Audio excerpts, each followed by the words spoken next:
Bueno, buenas noches a todos, se escucha ahí bien. Sí que hace frío en Granada, sí. La última vez que estuve aquí fue para hacer el mulacén y casi muero porque había 20 grados bajo cero, que sepáis. Dios es muy divertido. Ahora me trae aquí a esta iglesia y no voy a estar sentada, no os preocupéis, voy a estar de pie luego. Ahora voy a empezar aquí sentada porque quiero comenzar pues trayendo un poco, o trayéndoos, igual que yo misma me traigo cada día, a la realidad. Yo no quiero que sea un testimonio bonito, yo quiero que sea un testimonio de fuego, eso es el Espíritu Santo, no os asustéis. Y ojalá estuviera ya la tierra ardiendo, diría el Señor. No quiero que sea un testimonio bonito, quiero que sea un testimonio de verdad, que despierte conciencias, que os agite en el asiento y sobre todo que os levante. Y os levante a dos cosas que es a lo que quiero invitaros a todos. Os levante a la unidad. Es el tiempo para la unidad de los cristianos y es especialmente el tiempo para la unidad de los católicos detrás del Papa Francisco en unión con él. Y la segunda invitación que vengo a haceros es que una vez puestos en pie, conociendo la verdad del aborto, seáis capaces incluso de entregar vuestra vida por defender la verdad.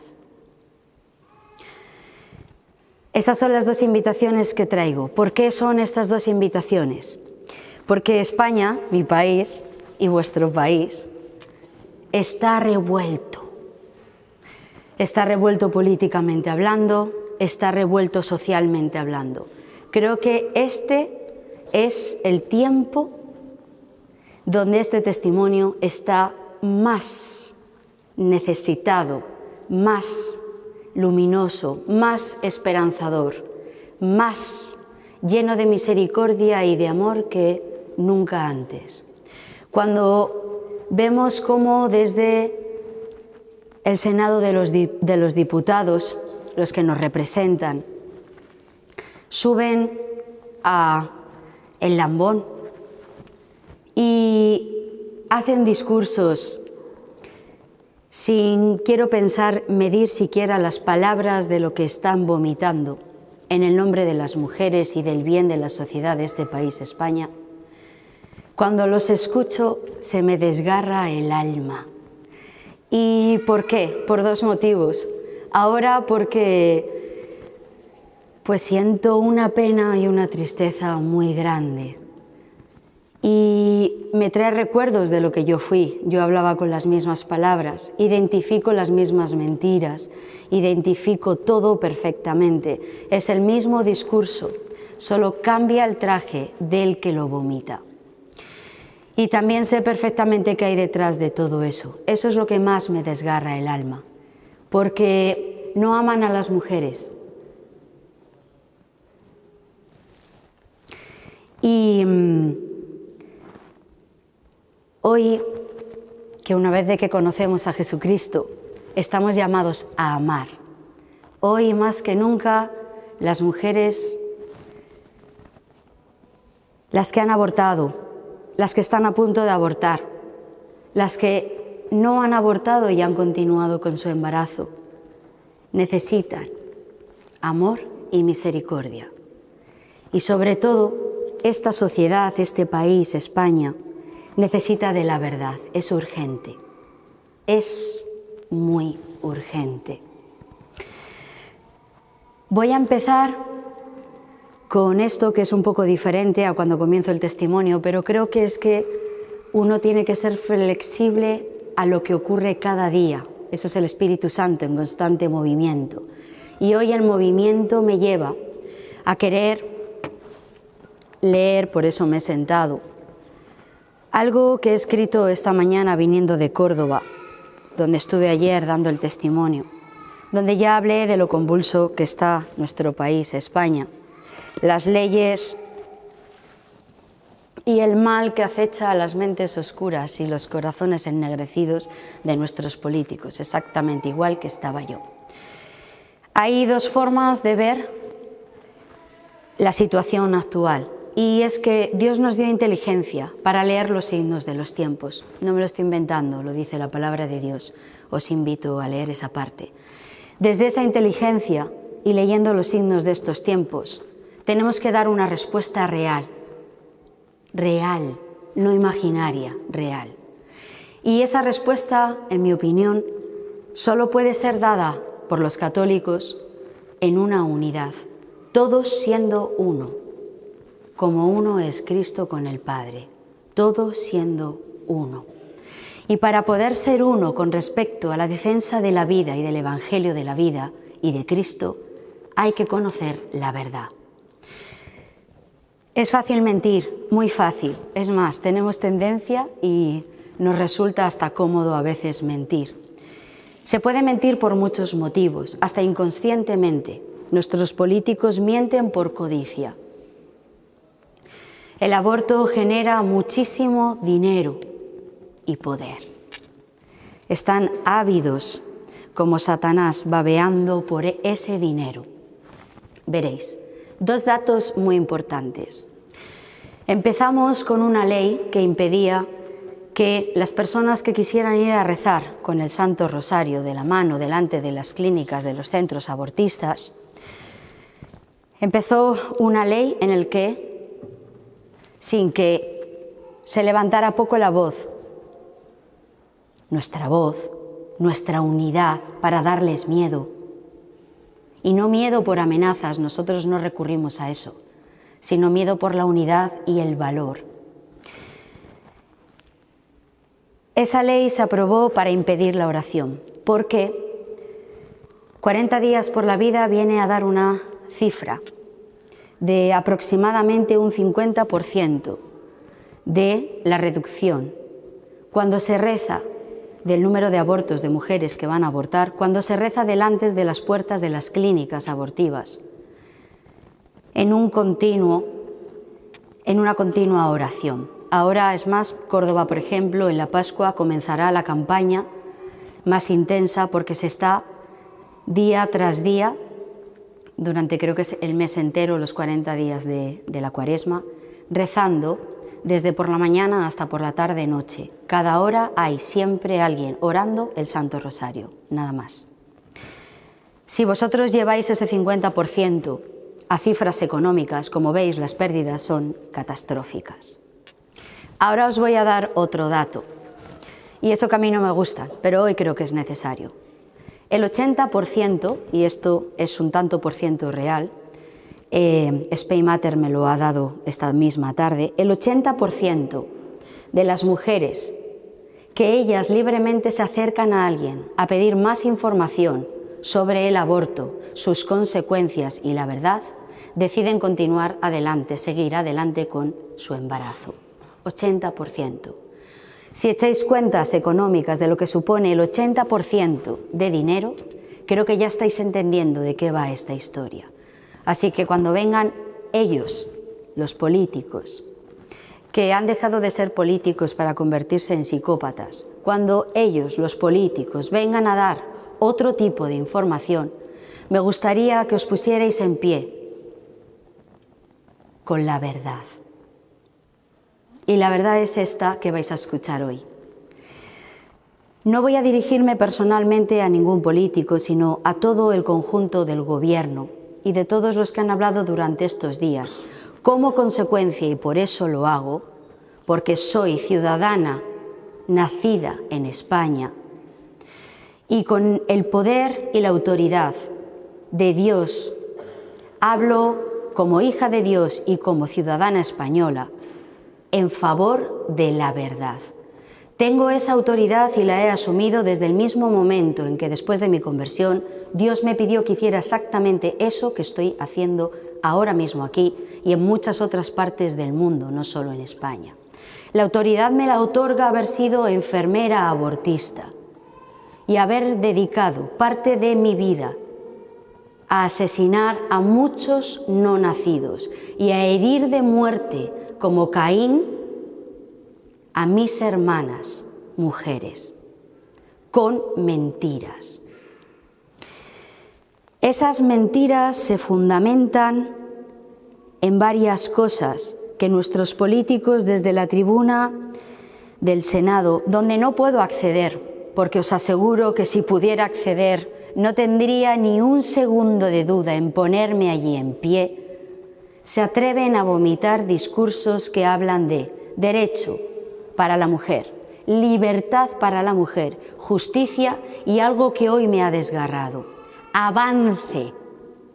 Todo esto está ocasionado porque una comunidad autónoma, Castilla y León, bajo un hombre, un político, que me da igual el nombre y que me da igual el partido político, ha decidido ejercer con todo su derecho un protocolo de información sin renunciar y sin expulsar fuera el protocolo obligatorio con toda mujer que está embarazada.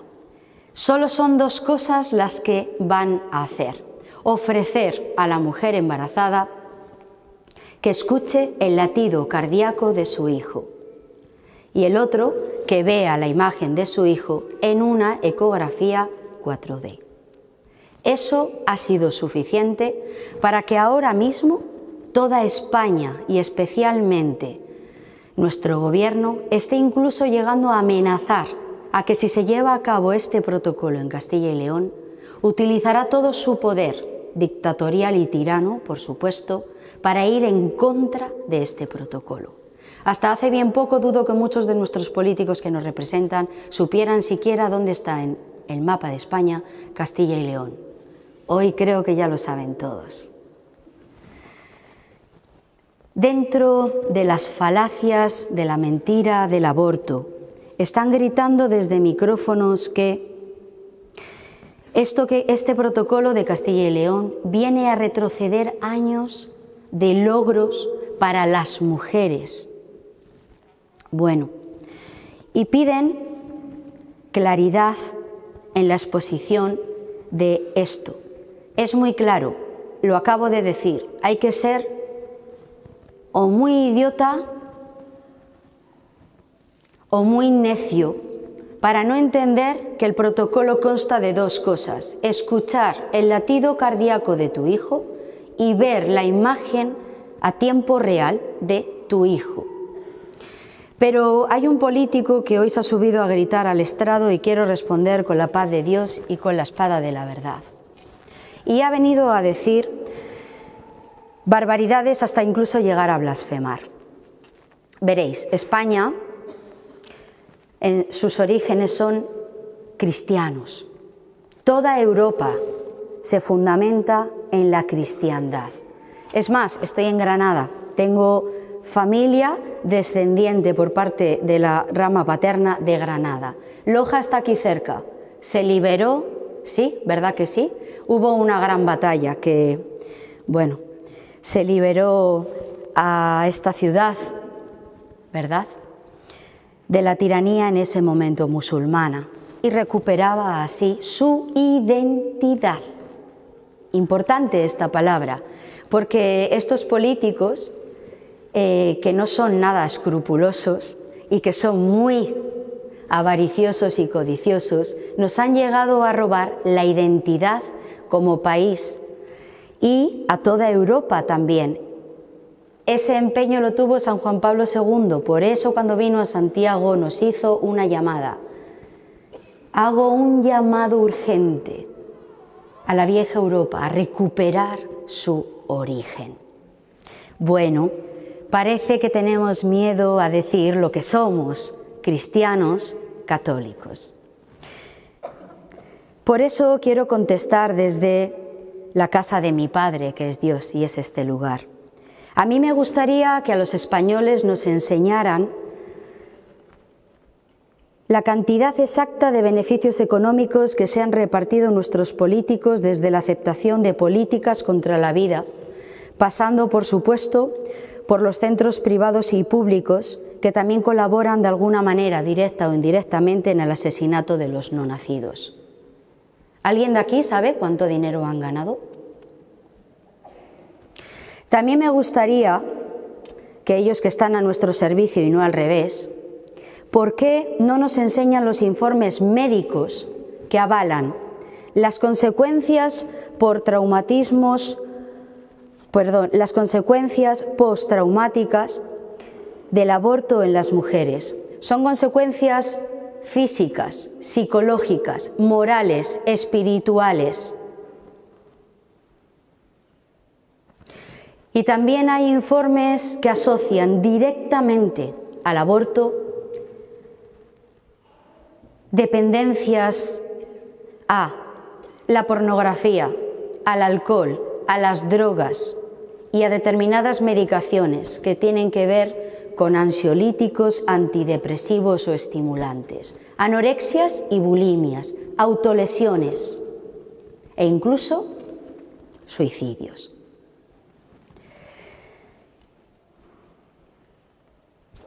A mí también me gustaría que dijeran si insinúan o ya es cierto que la práctica de la fe católica aquí en España, que se desarrolla por medio de la oración entre otros signos,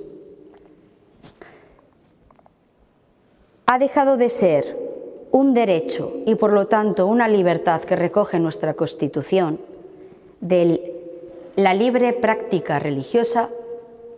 Si ha dejado de ser un derecho y una libertad, me gustaría que nos lo dijeran así, sencillo y claro, para saber a qué atenernos. También me gustaría pedirles, por favor, que nos dijeran cuál es el miedo que tienen a 4 gatos puestos con la oración del rosario delante de los centros abortistas. ¿Cuál es el miedo que tienen a ese 80% de mujeres que deciden libremente no abortar? Me gustaría también recordarles que la verdadera capacidad de decisión de una mujer únicamente puede ser tomada desde el pleno conocimiento que viene a través de la información, nunca sesgada y nunca manipulada. Por lo tanto, no entiendo qué está pasando con que una mujer embarazada escuche el latido cardíaco de su hijo o le vea en una pantalla de ecógrafo. ¿Quieren de verdad libres a las mujeres? ¿O en ese momento dejarían de ser objeto de deseo para su codicia y su poder? Quiero también decirles a ellos algo. Veréis, es fácil subirse como político a una tribuna y vomitar todo lo que el desconocimiento, la falta de información quiere por la boca. Y me voy a referir a las palabras de Jesús cuando Él dice que no es impuro lo que entra de fuera adentro, sino lo que sale del corazón del hombre. Así que eso es relativamente fácil. Pero yo les voy a tender la mano y hacer una invitación. Y es esta. Que si cogen mi mano, yo misma les bajo a un quirófano abortista donde se asesinan no nacidos. Nunca había ningún político ahí abajo. Así que no entiendo cómo pueden hablar de lo que sucede ahí abajo. Después les voy a hacer otra invitación. Que se sienten con los movimientos pro vida, tanto los aconfesionales como los católicos. También les quiero invitar a que se sienten a dialogar con las mujeres que han abortado y que sí que ellas ya han salido del silencio para atreverse a decir lo que de verdad sucede en una mujer cuando ha abortado. También les invito a sentarse con mujeres que han encontrado ángeles en sus caminos y confiando y tomándose de su mano decidieron seguir adelante, porque lo que se van a encontrar a esas mujeres valientes, fuertes, que lo primero que presentan es el resultado de su decisión, que es la vida, es decir, a sus hijos. No conozco a ninguna mujer de ningún país, de ninguna cultura, de ninguna religión, que se haya arrepentido de decir que sí a la vida.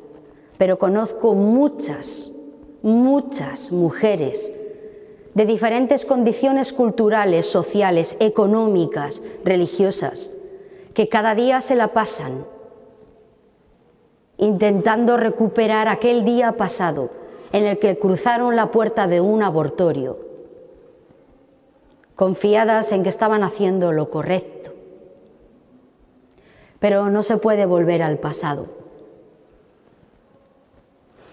Así que también hago una invitación a nuestros políticos a que se sienten con profesionales sanitarios que han trabajado directa o indirectamente, pero sobre todo directamente, como yo, en quirófanos abortistas, para que vean las secuelas de ese trabajo y que les escuchen.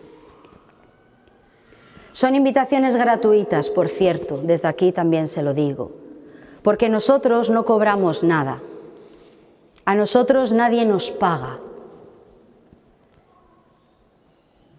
Así que gratis lo recibimos, no se preocupen, señores políticos, gratis se lo mostramos. Quiero también decir que la herida que está desgarrando al mundo entero ahora mismo es el aborto. Y me voy a referir a las palabras de Madre Teresa de Calcuta, que dijo: elevo mi voz en todas partes. Hagamos que todo niño, nacido o no, sea un niño deseado. El aborto va en contra del mandamiento del amor.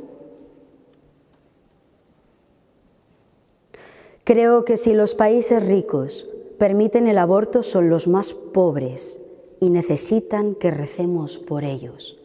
Ese es nuestro país.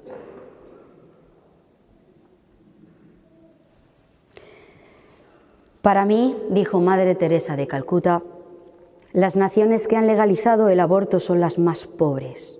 ¿Le tienen miedo a un niño no nacido?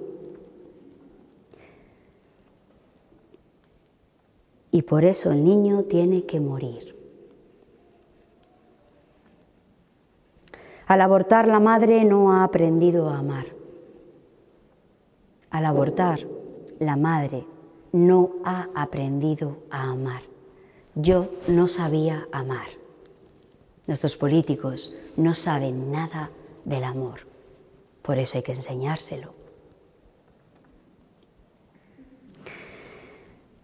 La madre no ha aprendido a amar y ha tratado de solucionar sus problemas matando a su propio hijo. A través del aborto se le envía un mensaje al padre de que no tiene también, así, que asumir la responsabilidad del hijo engendrado. Como veis, el aborto afecta a la mujer y al hombre. Olvidado también por nuestros políticos, el hombre. Un padre así es capaz de poner a otras mujeres en esa misma situación. De ese modo, un aborto puede llevar a otros abortos. He conocido mujeres que han llegado a abortar hasta 17 veces.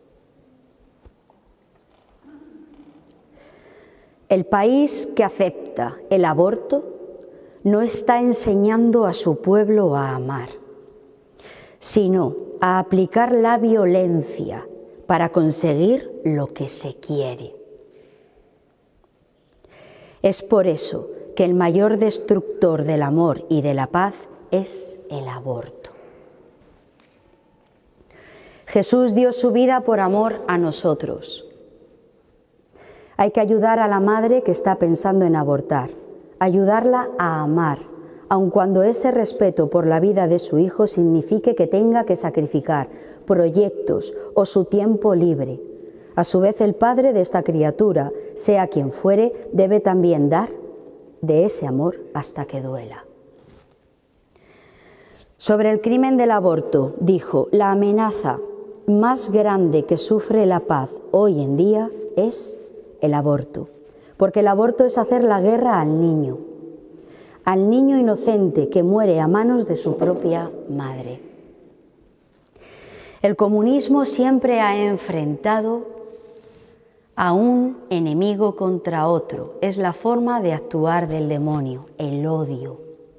Caín contra Abel, Rusia contra Ucrania, hermano contra hermano, pobres contra ricos, negros y blancos,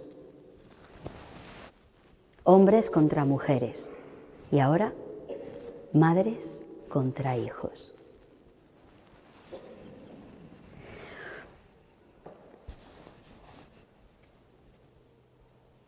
Dijo San Juan Pablo II, para liberar al hombre contemporáneo del miedo de sí mismo, del miedo de sí mismo, del miedo del mundo y de los otros hombres, y del miedo al no nacido, para liberar al hombre de los poderes terrenos y de los sistemas opresivos. España está bajo un sistema opresivo.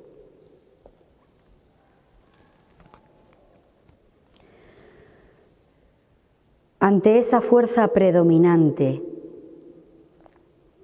para ser liberado de todo síntoma de miedo servil, muchos cristianos viven bajo la opresión del miedo servil. Dijo San Juan Pablo II,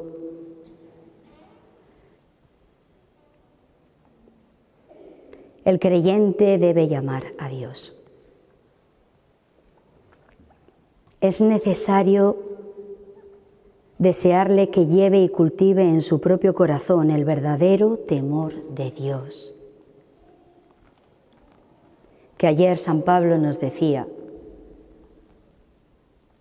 que nosotros teníamos un espíritu de valor, no de temor. Y por eso ayer San Pablo nos llamaba a ponernos en pie.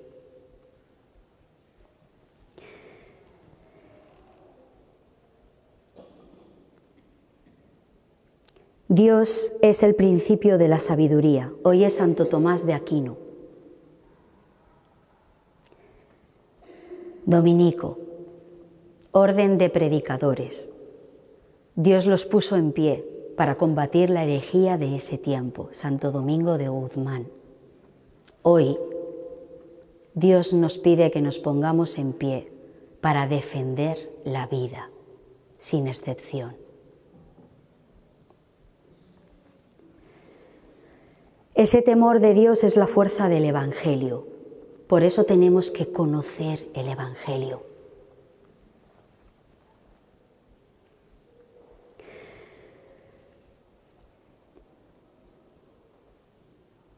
Es temor creador, nunca destructivo.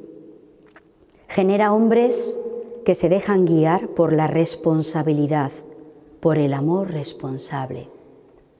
Genera hombres santos, es decir, verdaderos cristianos. No son otros los santos.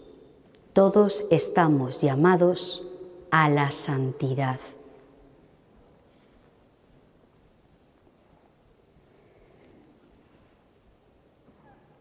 Verdaderos cristianos a quienes pertenece, en definitiva, el futuro del mundo. El futuro del mundo. ¿Creéis que os pertenece el futuro del mundo? Yo sí lo creo. Y el futuro del mundo incluye a nuestros hermanos que todavía están en el error y en la oscuridad y en los valles de muerte. Ciertamente, dijo San Juan Pablo II, André Malraux tenía razón cuando decía: el siglo XXI será el siglo de la religión o no será en absoluto. No ser en absoluto es no tener futuro.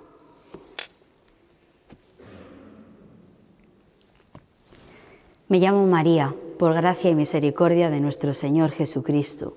Nací con el nombre de Amaya, en el País Vasco, aunque mis raíces son granadinas y castellanas. ¡Guau! Cuando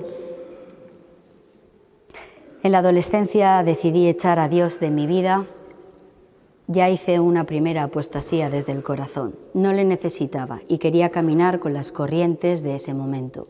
Entraba con fuerza en España el feminismo y venía con el paquete completo, a favor del aborto, a favor del divorcio porque no se cree en la familia como base de toda sociedad y en contra, con odio feroz, a la Iglesia Católica. Si me hubieran dado una espada, y no la de la verdad, sino de metal, creo que se hubiera decapitado a todos. Eso es lo que sucede exactamente ahora. Engañados, con mentes oscurecidas y con una terrible herida que asola a nuestro mundo, que es la falta de amor. Nos salimos al mundo a gritar muy alto y por eso parecíamos más. Por eso también ellos parecen más. Cuando me hago feminista, por supuesto, y lucho por esos derechos y libertades, sale en el 2000 un trabajo muy importante para mí, ser en un quirófano una enfermera abortista. Así que a partir de ese momento, así funciona, ya no puedo estar sentada. No sé cómo se apaga este, perdonadme. Ah, ¿no se apaga solo? A ver si funciona. ¿Sí? Bien, ya, ahora. Señor, perdón. No tengáis en cuenta, no sé si lo han retirado, pero no tengáis en cuenta que el Señor está detrás en absoluto, Él está delante. Espero, si no a mí me va a ir mal. Me convierto en una enfermera abortista. ¿Qué hace una enfermera abortista? Bueno, es sencillo. En la medicina todos son protocolos. El protocolo de una enfermera abortista es impedir problemas. ¿Por qué? Porque desde las 7 de la mañana aproximadamente, cuando yo entro a trabajar, preparo un listado enorme de historias clínicas. Son la historia clínica de cada una de las mujeres que, engañadas, con la verdad manipulada y sesgada, pero creyendo que al protegerles una ley hacen lo correcto para sus vidas, entrarán por aquella terrible puerta. Os digo una cosa y lo repito y lo repito. Cuando una mujer entra por una puerta de un centro abortista, permite que se asesine a su hijo, cuando salga por esa puerta, nunca, jamás volverá a ser la misma persona que entró en ese centro. Nunca. La herida que la acompañará el resto de su vida no es sanada, pero es que ni siquiera consolada por el mejor psicólogo del mundo. Solo no se escucha. ¡Ay! ¿Por qué no? ¡Ay! No me puedo creer que el Espíritu Santo me vaya a atar a este micrófono. Bueno, lo ofrezco porque despertéis. Solo Dios, que es amor y misericordia, tiene el bálsamo para acariciar con ternura esa herida.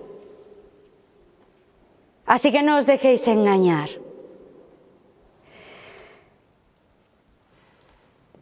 Como enfermera, en esas historias clínicas que tenía que preparar desde las 7 de la mañana hasta que a las 8 comenzaba a recepcionar conmigo para llevar a ese quirófano cada 7 o 10 minutos a una mujer. Podéis echar los cálculos, solo un centro en Bilbao, de lunes a jueves, de 8 a 2 o 3 del mediodía aproximadamente, a una media mínima de 300 euros hasta 1.000 euros dependiendo del número de semanas de gestación, podéis echar las cuentas. Dinero. Somos tan viles que los pecados no cambian. Dinero, dinero.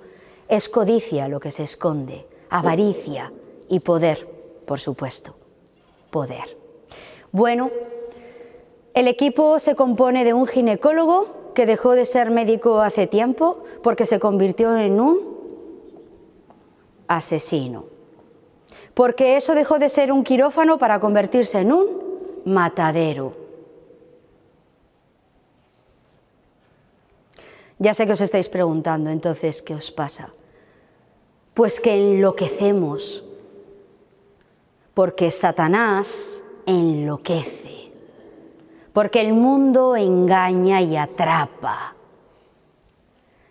y porque tu egoísmo te mueve a cosas viles. Dime qué miras y te diré en qué te acabarás convirtiendo. Cuando dejamos de mirar a Jesús crucificado, nos dejamos de convertir en amor, en bondad, en ternura, en misericordia. Pero hay que mirar a alguna parte. Se mira al mundo y el príncipe de este mundo hoy es Satanás. Así que le servimos. Pero Él se encarga de que no tengamos esa plenitud de conciencia. La tengo ahora. Por eso hay que clamarla, proclamarla, predicarla. Por eso hay que evangelizar.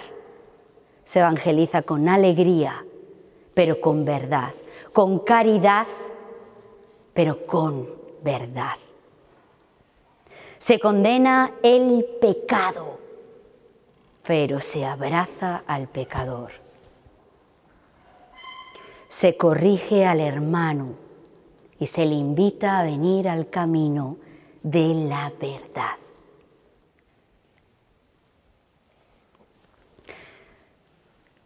Cuando el ginecólogo entra, su enfermera tiene todo preparado. Yo tenía todo preparado. La mujer está tumbada en una camilla aquí al lado mío y yo estaré sentadita en una silla a su lado, a su costado. El ginecólogo entrará y os voy a decir solo algo de lo que existe ahí abajo. Porque cuando cuento el testimonio, a veces con más crudeza, si hay jóvenes con toda la realidad de lo que sucede ahí abajo, a veces la gente se asusta, no entiende, se desgarra, llora. Bien, son emociones. Yo quiero más. Yo quiero que eso sirva de estimulante para ponernos en pie y comenzar a defender y a proclamar la verdad sobre la vida. Y a veces, y más en estos tiempos donde va a costar perderlo todo, chan, chan, chan, todo, lo he perdido todo, hasta el honor y la fama. A costa de perderlo todo, se proclama la verdad y se muere por ella. Solo podemos morir por la verdad cuando la conocemos. Así que vais a conocer la verdad de un quirófano abortista. Hay un ecógrafo y efectivamente apagamos el sonido.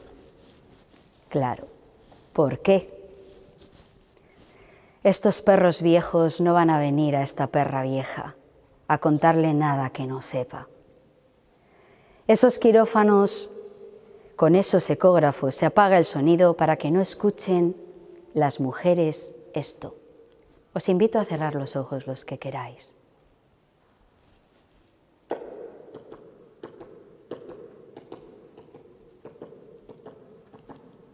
Es el latido cardíaco que se oye perfectamente por un ecógrafo en la 6ª semana de gestación. La 6ª semana de gestación para una mujer no es nada. Tiene que darse cuenta de que tiene la primera falta, luego tiene que echarse las manos a la cabeza si no era lo que esperaba. Luego empieza a ponerse un poco triste y a entrar en pánico dependiendo de la edad, de las condiciones, de su momento y situación actual de vida. Cuando se quiere dar cuenta, en su vientre suena esto. Es su hijo o su hija. Lo digo porque este movimiento feminista que defiende la vida de las mujeres y grita ni una más, se sustenta sobre los cadáveres de miles de niñas que no llegarán nunca a ser mujeres, porque otras mujeres las han asesinado. Señora Irene Montero, ¿cómo llamamos a esto?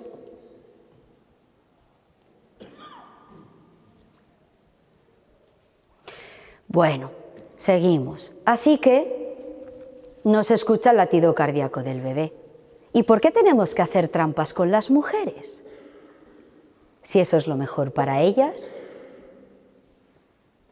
Y también haremos otra cosa, daremos la vuelta a la pantalla del ecógrafo. ¿Para qué?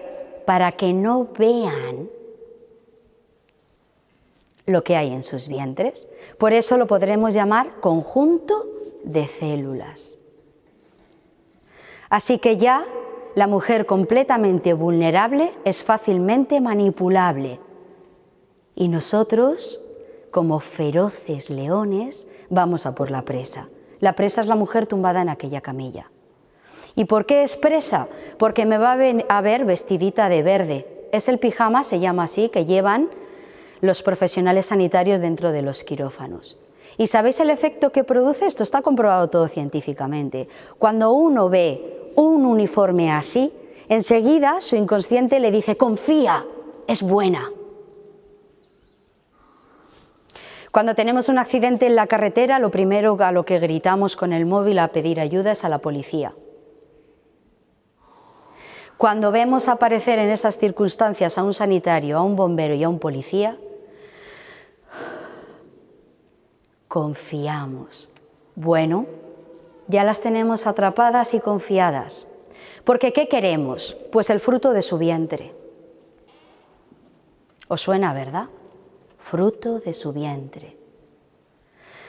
Y por eso es satánico. Porque tenemos que asesinar el fruto de su vientre para obtener dinero. Mucho. El aborto, os invito a todos a saber de dónde viene realmente y también a escuchar la historia del doctor Nathanson, que si no le conocéis os invito a escucharle.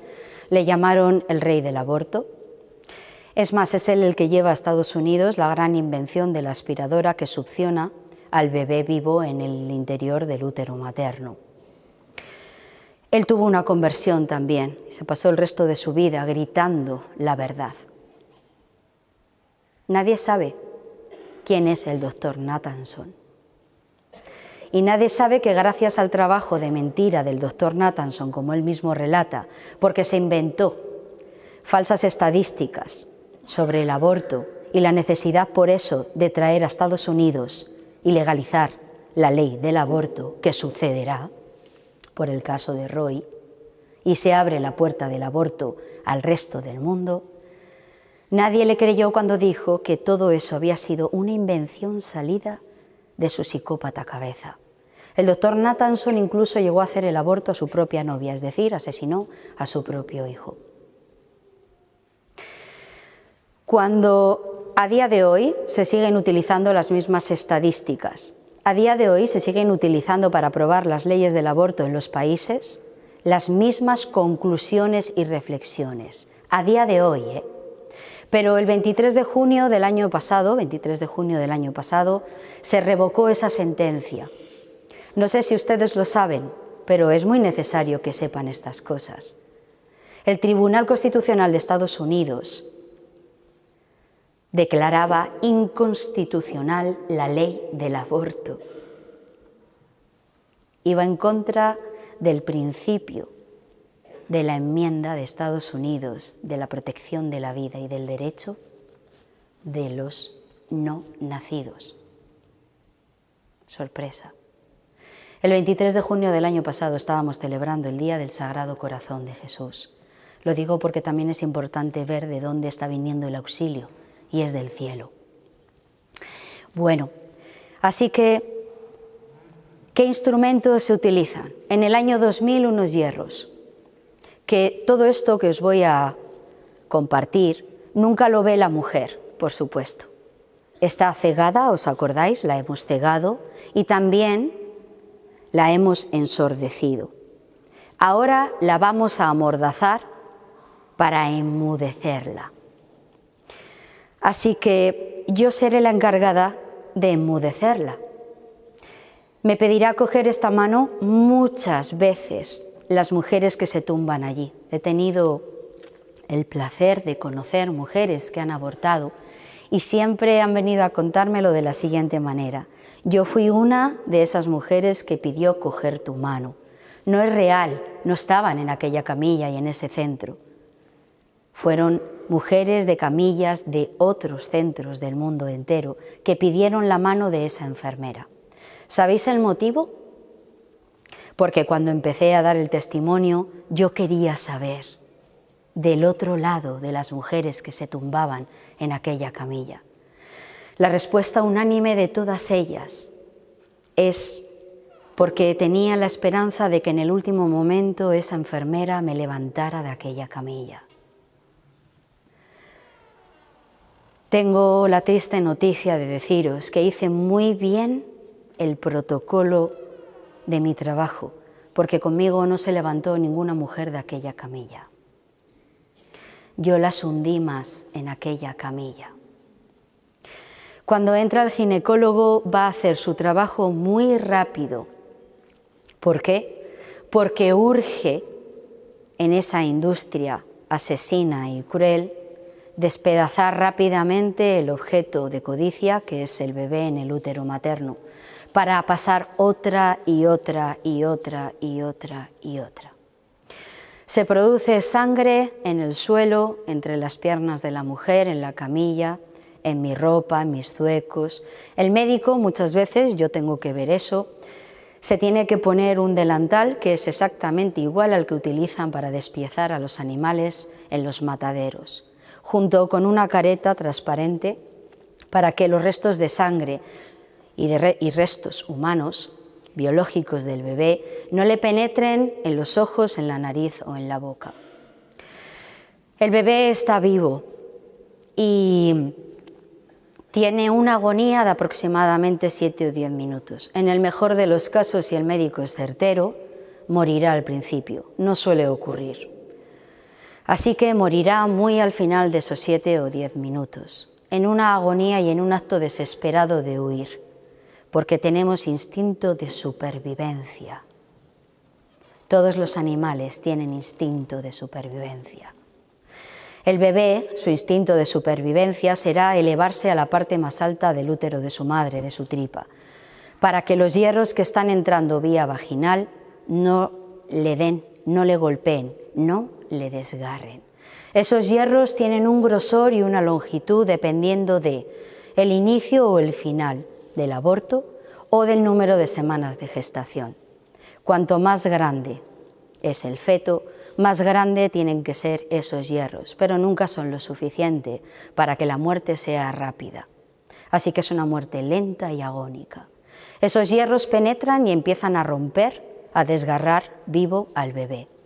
Después entrarán unas pinzas que tienen unos dientes específicos, como los de los perros de presa, que una vez enganchan el tejido blando, en este caso es todo blando, desgarran extremidades, cabeza, abdomen. Así que esos restos salen hacia el exterior, los grandes. El resto se introduce un tubo de aspirador que succiona los últimos restos. Todo eso cae en este gran holocausto, todo eso cae en el cubo que hay bajo las piernas de la madre. Esos restos son trasladados normalmente a una sala contigua donde hay un triturador. Triturarán esos restos y serán echados a un contenedor amarillo, donde tiene una rotulación que ponen restos biológicos humanos, como los de cualquier intervención quirúrgica, de cualquier quirófano. Y se tiran a la basura. Fin del proceso. Para la mujer no ha hecho más que empezar su proceso. Para el bebé, su hijo termina ahí. La realidad es que después tienen que pasar al box. Yo misma las llevo, las enfermeras las llevamos. Reacciones habituales: shock, incapacidad de caminar, temblor, convulsión, llanto. Y estas palabras. En ese estado de shock, que es negación de lo que acaba de ocurrir, proclaman que se lo han pensado mejor y que han cambiado de idea y que no quieren entrar al quirófano y que quieren, por favor, que se llame un taxi, que quieren regresar a su casa. Mi labor es decirles que ya han entrado al quirófano, que ya no tienen nada, absolutamente nada en su útero y que efectivamente se tienen que ir a casa.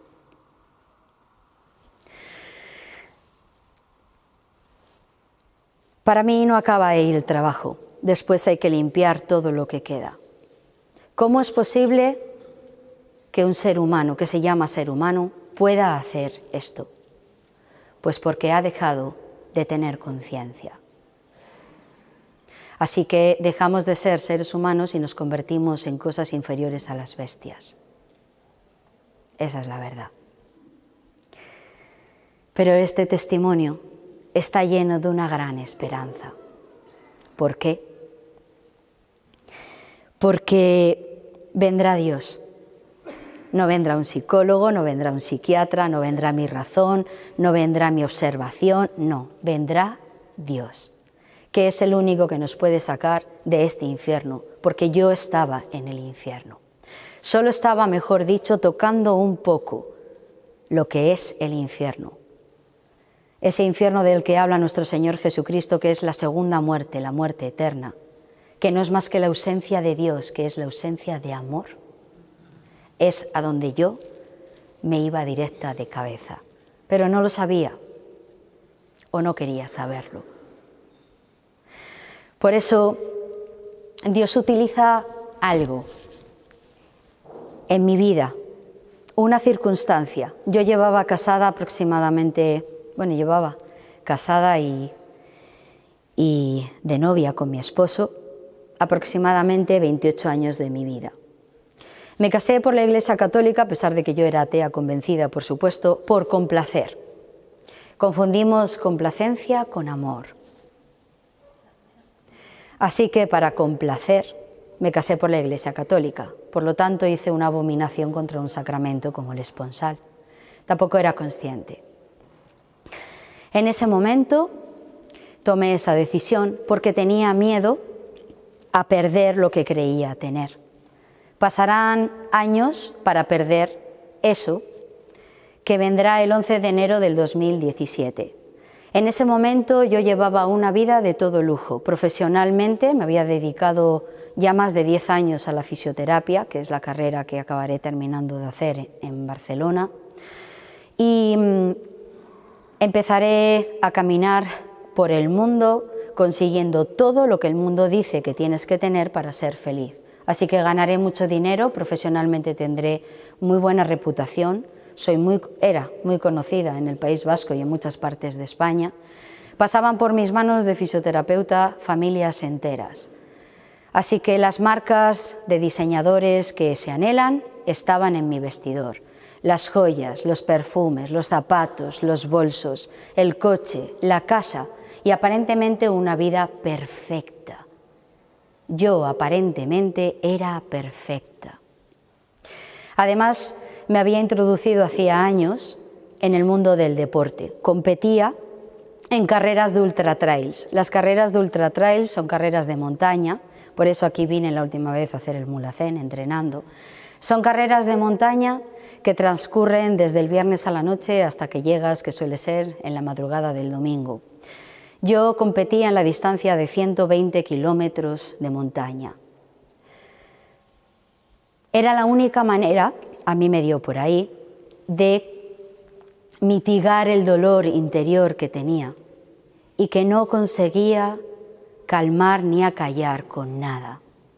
En ese momento también empiezo a caminar en todas las cosas de la nueva era, buscando desesperadamente algo que me consolara y me diera paz. Fijaos cómo iba a hallar paz con las palabras de Madre Teresa. Yo llevaba toda una guerra en mi interior, de cada no nacido que había pasado por aquel quirófano. ¿Cómo hallar paz? Por eso, en ese estatus de vida, mi esposo me abandonó. El 11 de enero es cuando me dice adiós. Y mi ídolo, que era él, en quien había puesto mi esperanza, mi confianza, mi todo, se marchaba por la puerta. Caí desolada. Solamente los hombres y las mujeres que han pasado también por este proceso de abandono, incluso hijos abandonados por sus padres, conocen y reconocen el dolor de esta herida. Es la otra terrible herida de estos tiempos. Por eso es del demonio y lo dijo la Virgen en Fátima. Fátima, apariciones marianas aprobadas, por supuesto, por la Iglesia Católica. No me estoy inventando nada. Fátima. El demonio vendrá por la destrucción de la familia y vendrá a devorar a la familia. En nuestro país ya no se puede decir la palabra familia, ya no son esposos. Han hecho una invención que soy incapaz de repetir porque ni siquiera lo recuerdo. Así que ya estaba todo destruido en mí. Y ese león rugiente, que es el demonio, pues vino a cobrar su presa. Era mi alma, porque este juego, y no es de tronos, este juego va de almas. Ese es el tesoro. Y vino a por mi alma. Se aprovechó de esa angustia, ese dolor, ese sufrimiento, y que yo estaba destruida contra el suelo, para decirme 3 cosas que repito, porque se escuchan demasiado a menudo y no sabemos cómo combatirlas. Por eso el suicidio es una de las primeras causas de muerte en nuestro país, aunque no lo digan. Me dijo 3 cosas sencillas. Estás sola. Cierto, me quedé sola. Eres mala. Cierto, solo tenía que echar un repaso. Y nadie te quiere. Ya está, ya me quebrantó y me robó la esperanza, porque me dijo, ¿y dónde estás? No va a venir nadie a buscarte. ¡Wow! Yo no lo sabía, pero estaba tapando al Salvador. No va a venir nadie a rescatarte, a salvarte. Y me lo creí. Así que dije, pues, ¿qué tengo que hacer? Y la voz susurró fácil, quítate la vida. Culminación de un plan perfecto, satánico del mundo y carnal. Ya están los 3 enemigos de los hijos de Dios.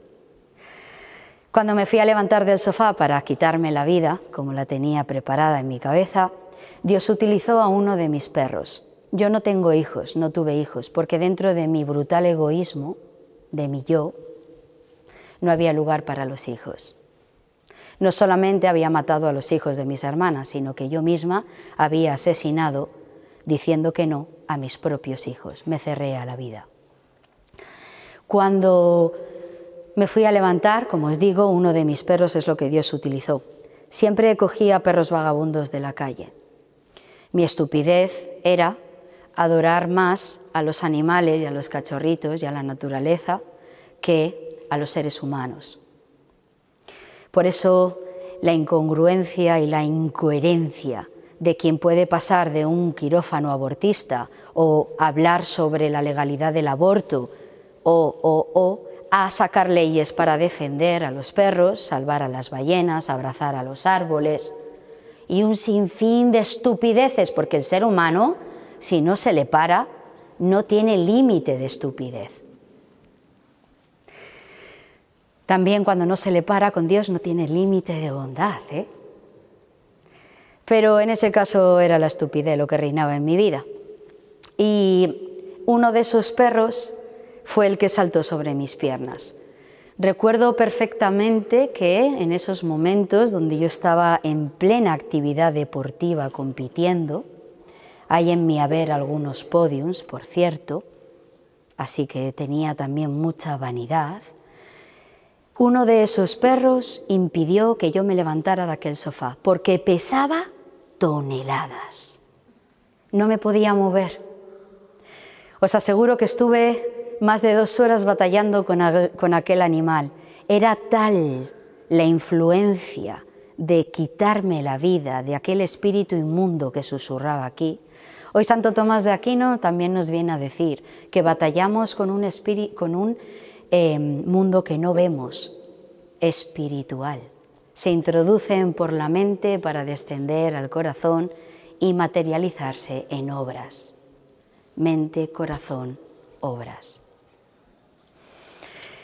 Ese espíritu inmundo, invisible a mis ojos, como dice el credo, para que veáis que no me invento nada, es importante, creo en lo visible y en lo invisible. Ese espíritu inmundo, de ese mundo invisible, con fuerza susurraba que me quitara la vida.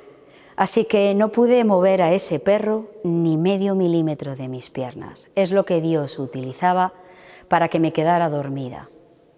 A veces dormirnos es maravilloso. Dejamos a Dios hacer. Eso es como cuando te anestesian en un quirófano para que te puedan operar. Pues Dios me anestesió para que no me hiciera daño y me quedara dormida. Tenía otro plan y lo iba a llevar a cabo. De toda la eternidad, Él me había pensado y soñado para este tiempo y para este testimonio y para esta batalla.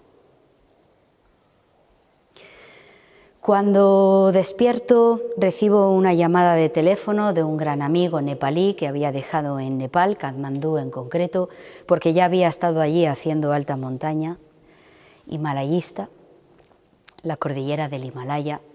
Me llamó para preguntarme si podía ir a ayudar, porque había habido un terremoto, así que habían quedado aldeas aisladas, a las que solo se podía acceder caminando con gran peligro y necesitaban profesionales sanitarios.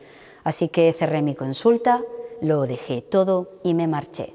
Me despedí de las pocas personas que me quedaban, mi padre y mi madre, la familia. Más buena, mejor, peor, la familia. Me despedí porque pensaba no regresar nunca. Así que me fui con 2 pensamientos en mi cabeza. Uno, por supuesto que no iba a regresar, que ayudaría en lo que se me había pedido y cuando terminara la ayuda me quitaría la vida. Allí hay muchas grietas maravillosas, pensé, en las que descansar, en paz. Combate espiritual. Anhelaba tanto la paz que no me daba nada lo que en ese momento caminaba como una loca desesperada en busca de la ansiada paz. Cogí el avión el 8 de mayo del 2017. Llegaba a una Katmandú destruida por el terremoto, igual que yo, totalmente destruida. De esas ruinas me pareció imposible que se pudiera levantar nada y reconstruir nada. No sabía que era yo, como ruina, lo que iba a ser reconstruida y levantada. Estaba en aquel cruce aquella mañana, porque no se pudo acceder a las aldeas al adelantarse el monzón. Había 2 personajes a los que yo odiaba profundamente, con todas mis fuerzas: Santa Madre Teresa de Calcuta y San Juan Pablo II. Los 2, como podéis ver, defensores de la vida, de la familia y apóstoles de Dios. Imaginaros cuando en aquel cruce esa mañana veo aquí de reojo a 2 misioneras de la caridad. Las reconozco porque llevan el sari blanco y azul de Madre Teresa de Calcuta. Una de ellas viene muy rápidamente a donde estoy yo y me agarra fuerte este brazo. En su medio inglés nepalí empieza a decirme que tengo que ir a un sitio. Pero yo, llena de demonios, La soltaré el brazo y le diré que no me toque y me deje en paz, que no voy a ir a ningún sitio. Ella no pierde la sonrisa en ningún momento. Son dos cosas lo que me deslumbra y me ciega. Una, la sonrisa, y dos, la luz que desprende. Qué importante ser luz y llevar puesto como traje la sonrisa. Cambia las vidas de aquellos con los que nos cruzamos. Esa religiosa, que no perdió la sonrisa, me soltó el brazo. Pasó un autobús, se montaron en él y se marcharon. Iban a hacer su trabajo. Lo averiguaré después. Cuando esa noche ya no puedo dormir. Todo el tiempo es una voz la que me dice y me repite, tienes que ir a ese sitio, tienes que ir a ese sitio. Es el Espíritu Santo. Estos son los tiempos del Espíritu Santo. Estos, por eso, son los tiempos de María, la Madre de Dios y Madre nuestra. Lleva en plenitud el Espíritu Santo. Me puse en pie de madrugada y acudí al mismo cruce. No tenía ni idea de dónde tenía que ir, ahí no hay carteles, es Katmandú. No sé si alguien que está aquí ha estado en la India o ha estado en Nepal, pero todo es caótico. Así que, empujada por esa misma fuerza que no me había dejado dormir por la noche, aparecí en una puerta a tocarla. Era una verja marrón, oscura, fea, sucia, deprimente, imaginaros. Cuando me abre una monjita, la misma que me había parado en aquel cruce esa anterior mañana. Con la misma sonrisa, no, todavía era más pletórica. Con la misma luz, no, todavía brillaba más. ¿Cómo era posible eso? Cuando me abre la puerta solo abrió un poquito así. ¿Por qué? Porque tenían un poco de miedo. Yo llevaba detrás de mi mirada al infierno entero. Así que abrió un poco. Le pregunté por qué me había parado en aquel cruce, que me dijera el motivo y ella siguiera con su vida y yo con la mía. Así le dije. Ella sonrió mucho y me dijo, no, ¿vas a venir mañana? Y yo le dije, no. Dice, sí. Vas a venir a las 6 de la mañana y vas a venir a las 6 de la mañana porque empezamos con la Santa Misa. Recuerdo que cuando dijo la Santa Misa casi me sale un sarpullido por el cuerpo. Esa era yo. A la que le dije, ella sonrió más, ¡pum! Y me cerró la puerta en todas las narices. No lo iba a volver a repetir. Maravillosa. Qué fe viva, ¿eh? Porque ellas se fueron a rezar para que esa mujer que llevaba el infierno volviera al día siguiente por el Espíritu Santo. Pero le dijeron, oye, pero encárgate tú ahora, ¿eh? Y eso hizo el Espíritu Santo, os lo aseguro, porque al día siguiente estaba allí a las 6 menos cuarto de la mañana. No tenía ni idea a qué, pero esa fuerza no la podía parar. Bueno, fui engañada. Todos tenemos un punto débil por el que el Espíritu Santo nos puede engañar. El mío fue la curiosidad de saber por qué me había agarrado a aquella monja del brazo. Fijaros qué tontería. Y le salió bien. Me senté en el suelo donde me dijeron, no me castigaron a mí en el suelo, no creáis. Es que en una capilla de Madre Teresa de Calcuta no hay bancos, solo hay una alfombra azul en el suelo y hay algún banquito para reposar las hermanas más mayores, aunque son tan sufridas que creo que no usan nunca esos bancos. Eran 9, con sus 9 saris blancos y azules, y me metieron en aquella sala pequeñita. Había un altar y un sacerdote que iba a asistir a la Eucaristía. Claro, la liturgia y todo en inglés. Imaginaros mi conocimiento, no, imaginaros mis blasfemias terribles. Así que me senté allí donde me dijeron y lo primero que pensé son, ¿qué hacen para tener el sari tan blanco? Cuento esto para que os riáis, por supuesto, me encanta. Y también lo cuento para que veáis por encima de qué está nuestro Señor Jesús. Así que esa estupidez era la primera y luego la segunda fue la risa que me entró cuando vi al sacerdote descalzo, porque allí hay que estar todos descalzos. El alba le quedaba tan corta porque él era tan alto y el altar estaba así como este y se le veían los pies descalzos gigantes con el alba pues muy corta. Ya se estáis riendo algunos. Y yo dije, wow, este circo cristiano sigue exactamente igual pasados muchos años. Y me reí. Bueno, luego tocaría llorar.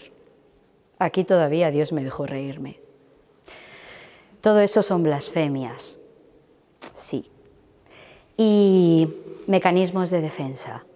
Nos reímos de aquello que no entendemos o que nos da miedo. Ahora no, ahora me río porque soy feliz. Entonces, empezó la Eucaristía.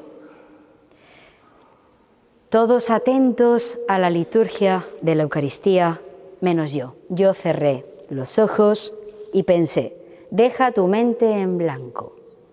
Bueno, nunca he sido capaz de dejar la mente en blanco, lo voy a confesar públicamente.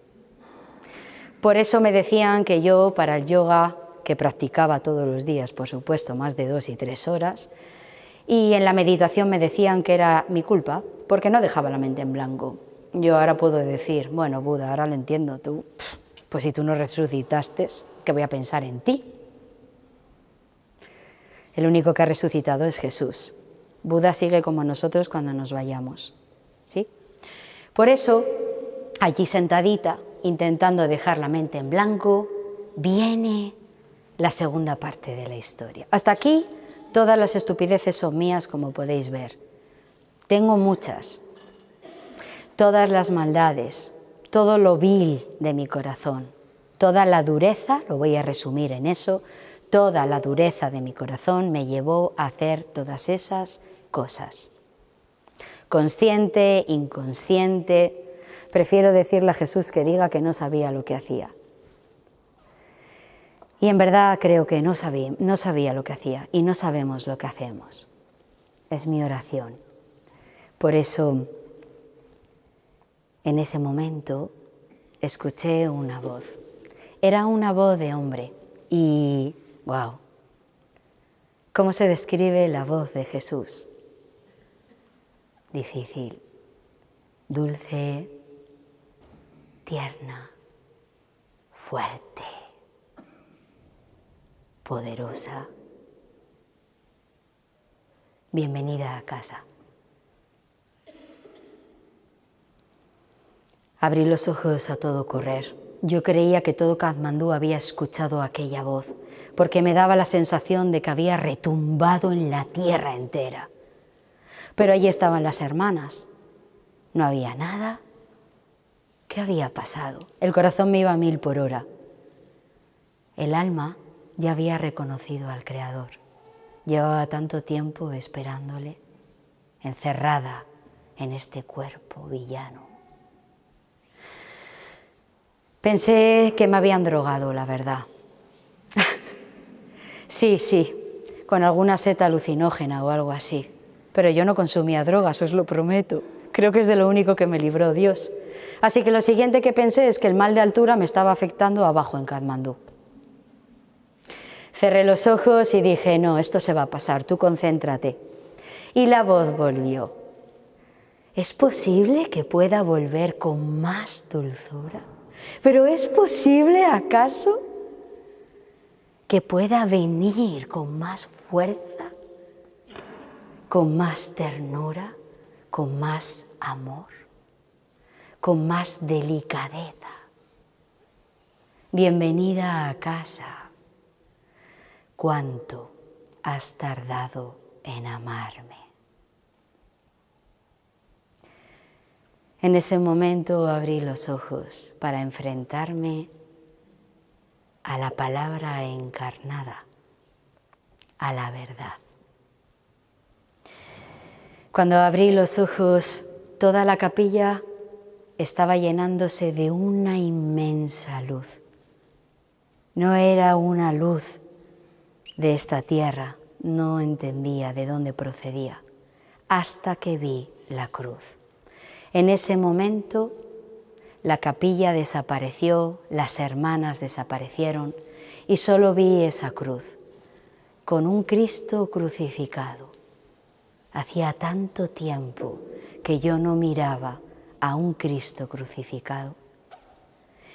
La luz salía de ahí exactamente, y la voz también. Había unas palabras sencillas: tengo sed. En ese mismo momento se transfiguró, descendió de la cruz, caminó hasta donde yo estaba y se dirigió a mí. No es metafórico, no es para que lo entendáis. Es como os veo a vosotros que le vi y le escuché. Por eso soy testimonio y cuento lo que vi y escuché. No estoy para convencer a nadie. Estoy para proclamar la verdad del resucitado. Descendió de la cruz, caminó hasta donde yo estaba y yo ya estaba de rodillas. Algo me había empujado a caer de rodillas. Ya estaba en actitud de adoración, de quebranto, de humildad. Así que la sonrisa más hermosa que vais a contemplar, o que ya la habéis contemplado por medio de un hermano, por medio de un bebé, en la adoración, en un sacerdote, en vosotros, reflejados en el espejo. Esa sonrisa es la que yo contemplé por unas décimas de segundo más. Los haces de luz eran Él. Traspasaba mis oscuridades y echaba a mis demonios. Allí, el Maestro puesto en pie. Cuando resucitó al tercer día, dicen las Escrituras que se apareció a más de 500 testigos. Cuando caí de rodillas, yo ya sabía a quién estaba viendo. Él da la gracia para saber y entender. Él. Y comprendí perfectamente que estaba en mi juicio personal. Así que creí que ese era el último día de mi vida. Ahí se acababa todo. Dios mío. Cuando me iluminó mi conciencia y empecé a ver toda mi vida. Yo no os puedo transmitir el dolor que sentí, la pena de haber desperdiciado toda mi vida. Yo no os puedo decir el fuego que arde, que es el del purgatorio, quemando todo lo que era pecado en mí, blasfemias, idolatría, mentiras,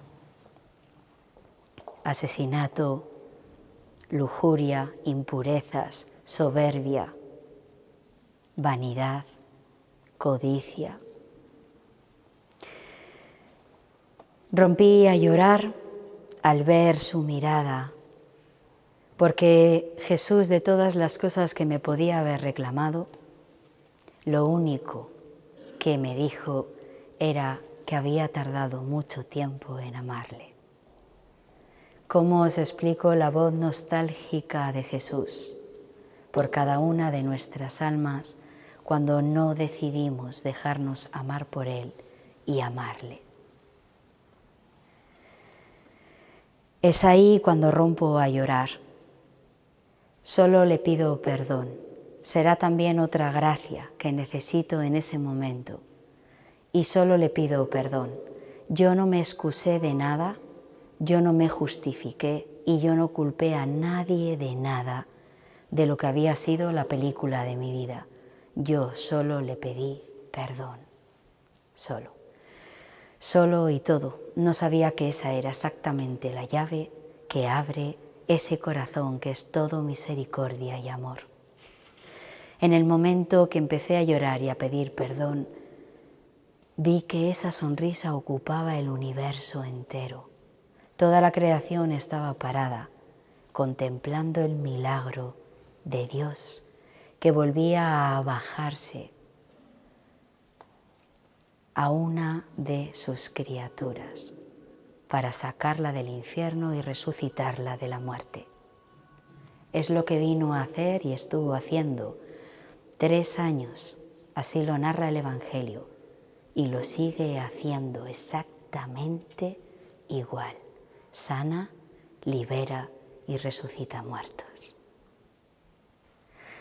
Por amor. No busquéis otra cosa, solo por amor. Por eso sentí ese calor y en ese momento es cuando me miré las manos. Todo el tiempo llevaba en esa enfermedad que tenía un signo. Me miraba las manos y muchas veces veía sangre. No era real, no había sangre, pero yo las escondía y me las lavaba. Era la sangre de todos los inocentes que yo había asesinado.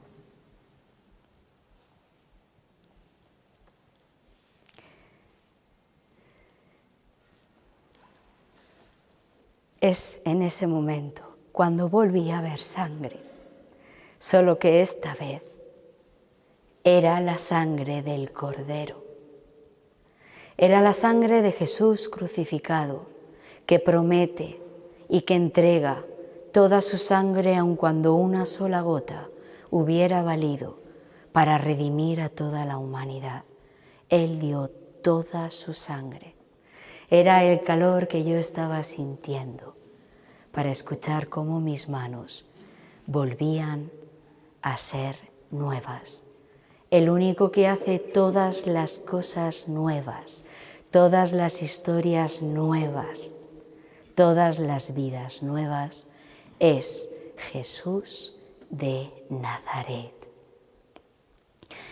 Me hacía nueva. Yo solo lloraba de una inmensa alegría. Lloraba y lloraba. Sentía en ese momento que estaba salvada. No os puedo explicar la alegría que siente el alma cuando se siente otra vez salvada. Me daba igual todo, purgatorio hasta el fin de los tiempos, perfecto, pero ya estaba salvada. Pero no. Sus palabras fueron: no importa nada de lo que ha sucedido hasta ahora, solo importa lo que suceda de ahora en adelante, pero siempre juntos, siempre juntos, seamos uno. Yo solo podía llorar sin contenerme. Era como sentirse una niña pequeña de unos 4 años, en la plenitud de la felicidad y de la paz, de la verdad. No tuve miedo en ningún momento a Jesús. No tengáis miedo nunca de Él.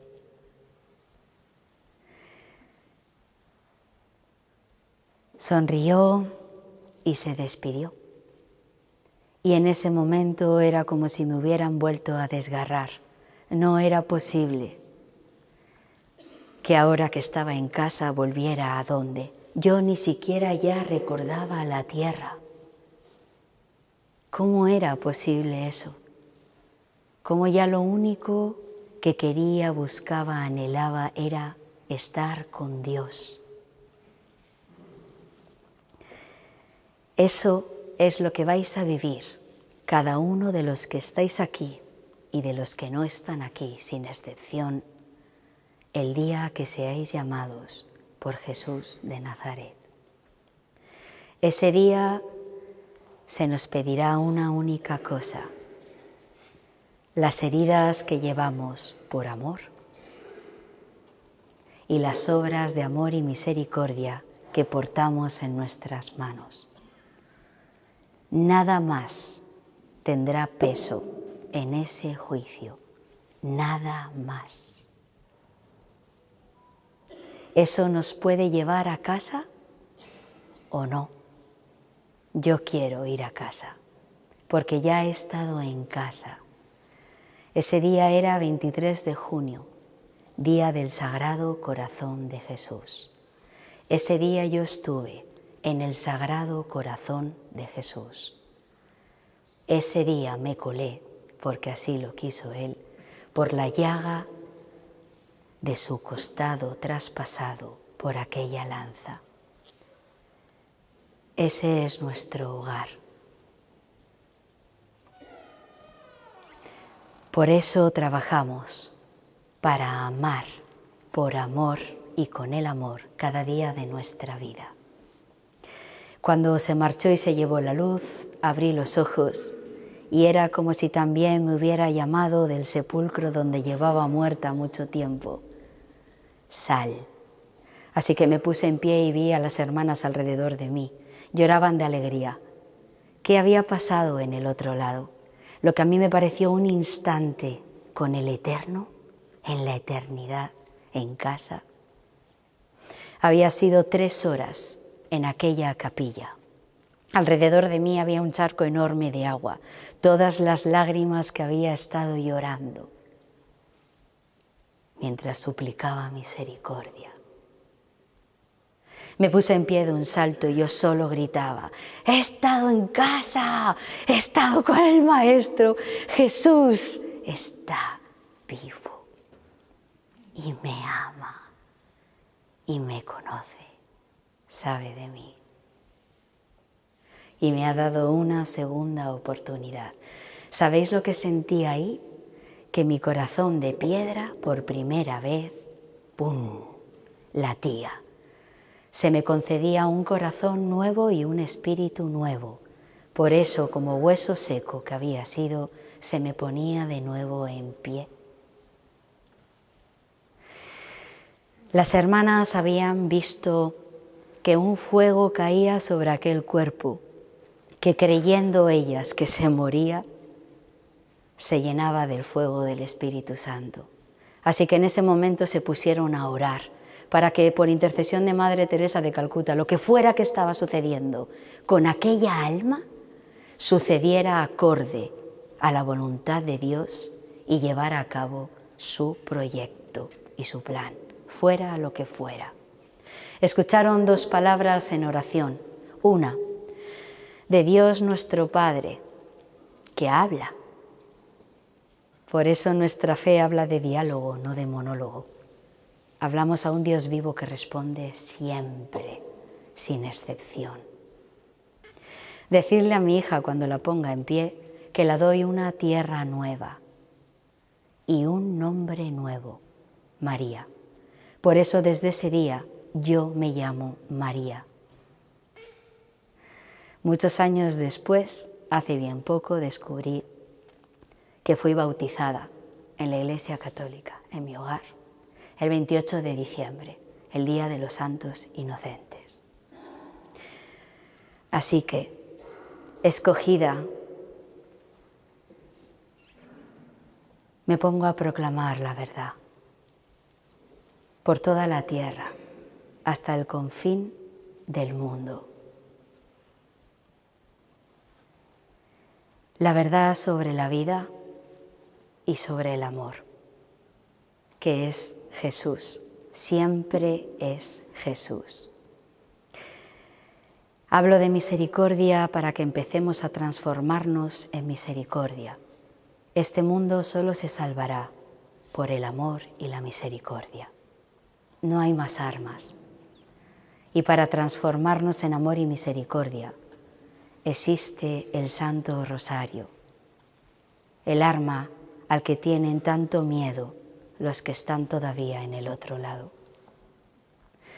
La oración a lo que os invito, el deseo de santidad a lo que os llamo, la misericordia como bandera para volver a ser luz y sal en medio de este mundo que gime de dolor porque está perdido y herido de amor porque no conoce a Dios. Ese es el futuro que la Virgen María pone en nuestras manos. Esa es la llamada que vengo a hacer hoy. Esa es la salvación de la humanidad y también nuestra propia salvación. Os invito a regresar a Fátima para volver a escuchar estas palabras. Al final, mi corazón inmaculado triunfará. Vamos a ayudarla para que triunfe y triunfe sobre todos los hermanos sin excepción, porque son hijos de Dios, son nuestra familia. Vamos a ponernos en pie, a ser uno, para proclamar la misma verdad. Cristo ha resucitado, nos ama y es misericordia. Estuve en Auschwitz este año pasado, en la guerra de Ucrania, también me fui allí, a la guerra de Ucrania, para ver los efectos de aquel país que cuando se extendió el comunismo fue el primero en abrirse a las leyes del aborto y a muchas otras cosas. Ahora están muriéndose por una guerra. Esa guerra no parará si no optamos por la paz en nuestros corazones, el amor y el fin del aborto. Cuando me puse en pie, el regalo que recibí fue este. Y las palabras de aquella hermana donde empezó esta historia. ¿Por qué me paraste en aquel cruce? Y ella, con su inmensa sonrisa, me dijo, porque escuché la voz de Dios que me dijo, ella es, y fui a por ti. Pero es verdad que no sabía quién eras. Ellas como comunidad llevaban orando un año entero para que por intercesión de Madre Teresa de Calcuta apareciera un voluntario que fuera fisioterapeuta. Aparecía yo. Lo que no sabían era que el cielo hacía jaque mate. Se me entregaba un espíritu guerrero con las armas de la fe, la esperanza y el amor para combatir las mentiras de estos tiempos. No hay tiempos mejores para haber nacido que estos. Gracias por haber dado hoy un paso para edificarnos en la fe, en la esperanza y en el amor. Gracias por haber escogido hoy venir a escuchar a esta sierva inútil, hija de Dios, para ver qué tenía que compartiros. Para gloria de Dios, no es para que digáis qué suerte tiene María, es para que os reviséis. ¿Para quién estáis trabajando? ¿En qué estáis gastando cada minuto de vuestra vida? ¿Y cuánto de lleno está vuestro corazón de amor a Dios y a los hermanos? Revisad si trabajáis para el reino de los cielos o para la añadidura. Muchísimas gracias. Gracias.